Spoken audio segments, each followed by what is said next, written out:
I'm a simple guy. I see Julius Malema, I click. Now right now I'm about to go ahead and react to this video. It just popped up in my recommender while I was sitting here. The title reads, Julius Malema challenges Donald Trump and USA. We won't be bullied. There's going to be the first link in the description if you want to watch the video without me talking. Just click that link, go watch it. Because some of y'all be complaining about my reaction. This is just my thoughts, what I think. You don't have to watch it. You could go watch it without me. So, without wasting any time, let's get into this. Honorable members, please take your seats. I'm now calling the next speaker, Honorable Malema.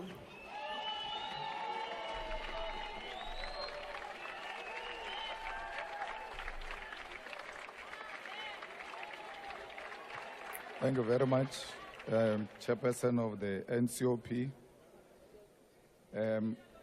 We want to make it very clear that we should not be confused with a generation of cowards who can be bullied by imperial forces and power-hungry individuals intoxicated by the wealth of apartheid. The United States of America has bullied nations before and imposed senseless and arbitrary sanctions and threatened wars. I ain't gonna lie, I feel like that's the US's playbook right now, bro. Do this. You don't want to do it? Sanctions. Hey, country over there in the corner, do this. You don't want to do it? Sanctions. You over there in India, you don't want to do this? That's the US right now. But we are a different generation. We are a generation of economic freedom fighters and will not be bullied, Mr. President.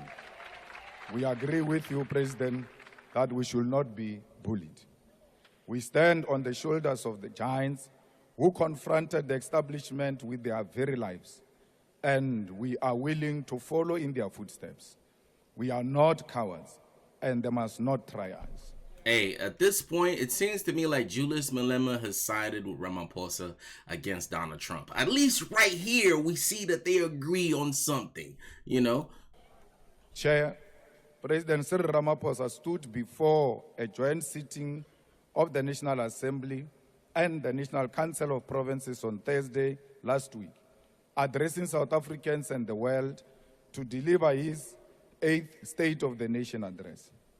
Yet he spoke as if it were his first ever SONA. There was no sense of accountability. I knew it was coming. No meaningful reporting, and no acknowledgement of the economic crisis facing our people. I just gave him credit, Julius. I just gave you credit. I thought y'all was, but I get it. The president did not tell us what happened to the National Development Plan. He did not say whether it is still the guiding policy of South Africa, nor did he acknowledge that the country has been governed without any clear, practical, and guiding policy. Today, we have the medium-term development plan, but its direction and impact remain unclear, just another failed NDP. In reality, the neoliberal right-wing coalition has no credible economic plan. There is no clear strategy to create jobs while more than 12 million people remain unemployed. The economy is stagnant, and this... Okay, so what's up with the manifesto, though? I ain't gonna lie. After, Ramaphosa becomes president, doesn't somebody have a list that's checking off all the stuff he's doing that he said he was going to do? Because I ain't gonna lie, even though we don't like Trump as of right now, since Trump been in office, bro, that boy been checking off stuff off the list for the world to see. Like, we're seeing it with our own eyes. So Ramaphosa, maybe you should do something that South Africans can see with their own eyes in real time, bro. I don't know. Learn a thing or two. I know y'all don't like Trump, but hey, y'all gotta learn a thing or two, bro. These are undeniable facts. We are facing a crisis as a nation. The crisis of high food prices, the crisis of unaffordable transport costs, the crisis of soaring petrol prices, the crisis of gender-based violence and femicide, and the collapse of the National Gender-Based Violence Command Center without an explanation. The crisis of water shortage in Mzinyati, Skukuni, and many other parts of Gauteng. It's a serious crisis.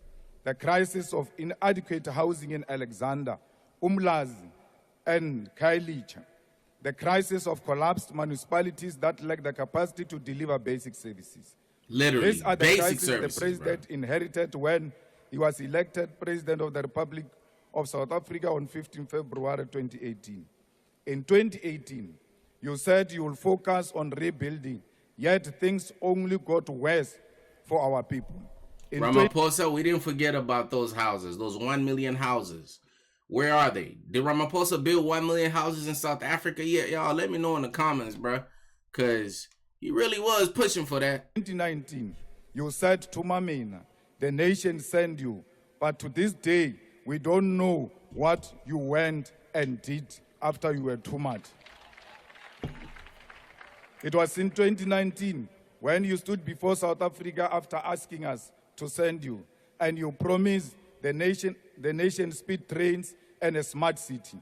You asked us to imagine a country where bullet trains pass through Johannesburg as they travel from here to Musina, and they stop in Buffalo City on their way from eThekwini back here in Cape Town. You said to us, the time has arrived to build a new smart city founded on the technologies of the fourth industrial revolution. We sent you to fulfill these dreams of yours, and 6 years later, you have not returned with a speed train or a smart city, and your term of office is slowly nearing an end. Hey, maybe he's putting it in motion, bro. All right? It might be in the works behind the scene, bro. You said 2020 will be the year of tackling state capture and ensuring accountability. Yet not a single person has been arrested despite the 1 billion spent on the Zondo Commission report. In 2021, you declared it the year of recovery. Yet South Africa's economy deteriorated further. Crazy. With economic growth falling below 1%, except for the brief rebound following the reopening of the COVID-19. Yeah, I ain't gonna lie. I was gonna say 2021, you could kind of cut him some slack because of COVID. I think a lot of countries, bro, things didn't go how people were expecting it to go. So, yeah, post-COVID. But before COVID and even after, I ain't gonna lie, bro, you gotta do what you gotta do. You're the president, bro. Which collapsed almost immediately. In 2022, you claimed you will address governance failures, yet corruption became one of the biggest issues under your leadership. And that corruption has found its way now into the judiciary. We never had crisis of corruption in the judiciary. It only started with you when you sealed the CR17 documents in court. We listened to you in 2023 when you called on the nation to work together, yet it was your own political party, the Former Liberation Movement, that continued to deploy incompetent comrades to municipalities, boards of state-owned enterprises, provincial departments, and national government.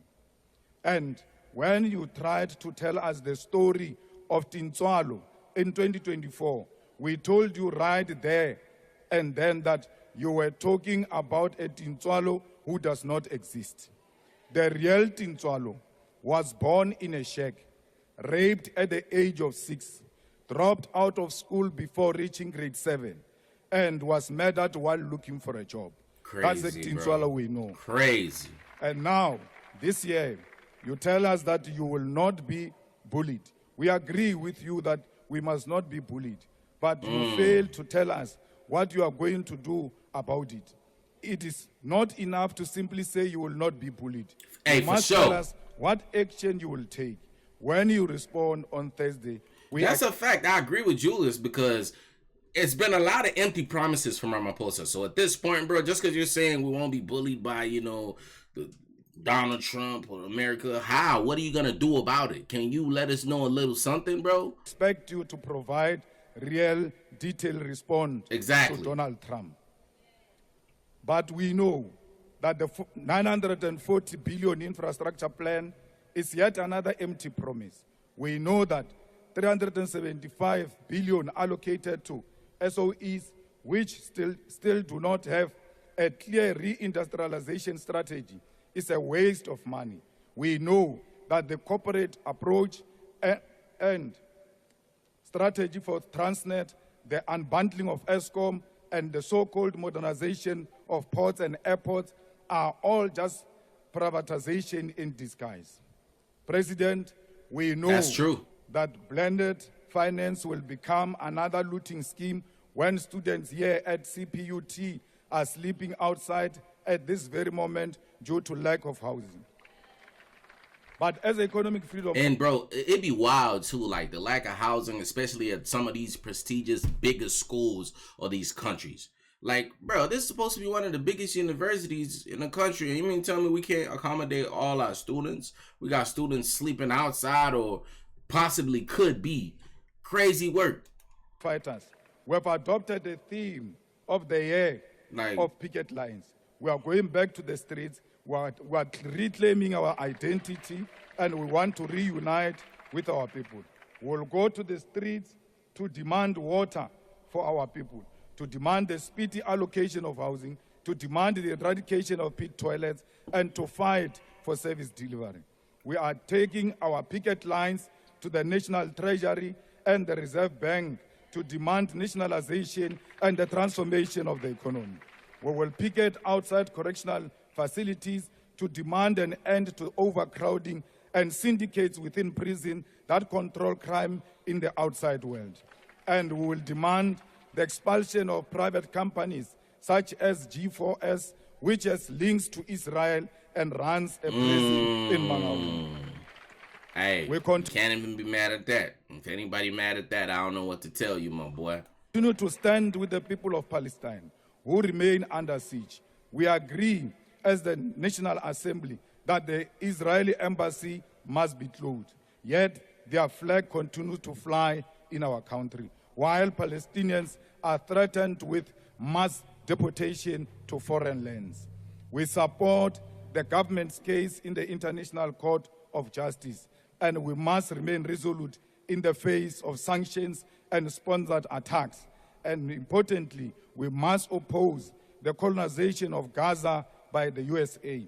Justice and freedom for Palestine.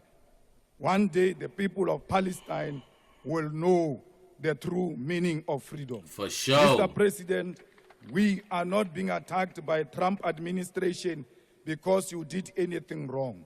They are attacking us because of our stand on Israel. No cap. They are attacking us because of the action the government has taken to ICJ. And we are saying to you, do not be misled by people who are saying you are under siege because of expropriation, which is meaningless act. That act does not say anything, and they all understand that language. They are using it to fight our case against Israel. And when you say they cannot bully us, you must start by removing the Israeli embassy to show them that will not be bullied. Thank you very much. Hey, Ramaphosa, the ball is in your court. That boy Julius has said what he had to say. It's up to you now. But hey, that was a pretty dope speech. I like this. Go check out this video. Some of y'all want to watch it without me talking, but check it out. I'm gonna put the link in the description, the first link.